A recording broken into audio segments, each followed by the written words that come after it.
Assalamualaikum warahmatullahi wabarakatuh. Perkenalkan, nama saya Nadila Nurhadiza, NIM 2302021140133 dari Agribisnis B angkatan 2021.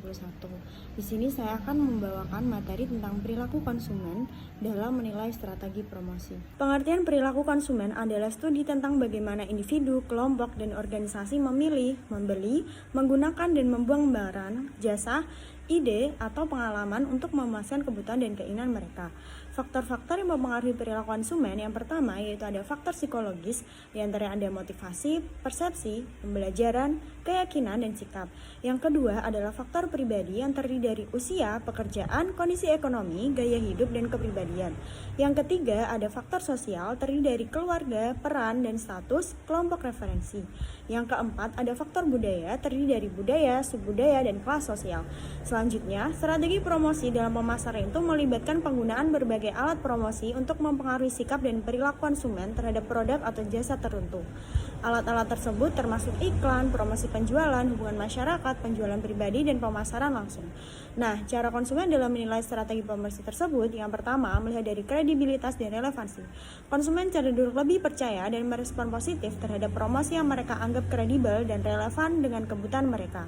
Yang kedua, melihat dari emosi dan perasaan. Promosi yang dapat membangkitkan emosi positif seperti kegembiraan atau kepercayaan lebih mungkin menarik perhatian yang diingat oleh konsumen.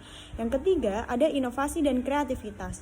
Promosi yang kreatif dan inovatif seringkali lebih menarik dan dapat membedakan produk dari pesaing. Yang keempat, yaitu nilai dan manfaat. Konsumen akan menilai apakah promosi menawarkan nilai nyata dan manfaat yang jelas bagi mereka. Yang terakhir, yaitu kesederhanaan dan kejelasan. Akan lebih mudah dipahami dan diingat oleh konsumen. Dampak dari strategi promosi pada perilaku konsumen akan membawa 4 hal. Yang pertama yaitu awareness atau kesadaran untuk meningkatkan kesadaran konsumen tentang produk atau jasa yang ditawarkan. Yang kedua yaitu minat atau interest yang dapat menumbuhkan minat konsumen untuk mempelajari lebih lanjut tentang jasa yang tersebut. Yang ketiga yaitu keinginan untuk membangkitkan memiliki atau menggunakan produk atau jasa tersebut. Yang terakhir yaitu mendorong konsumen untuk melakukan pembelian atau tindakan tertentu.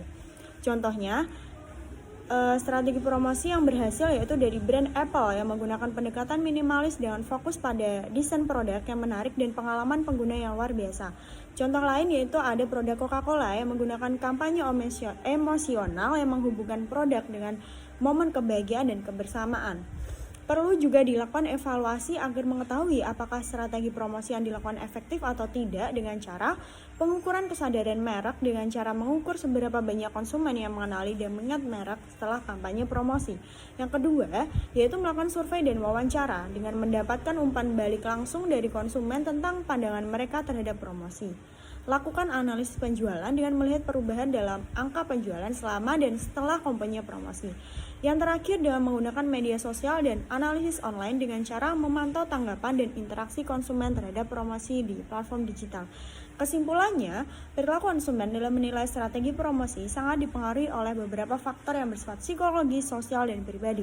Pemahaman yang mendalam tentang perilaku ini memungkinkan pemasar untuk merancang strategi promosi yang efektif, yang tidak hanya menarik perhatian konsumen, tetapi juga mendorong mereka untuk melakukan tindakan yang diinginkan seperti pembelian. Evaluasi yang cermat terhadap efektivitas strategi promosi adalah kunci untuk terus meningkatkan pendekatan pemasaran dan mencapai kesuksesan jangka panjang. Terima kasih. Wassalamualaikum warahmatullahi wabarakatuh.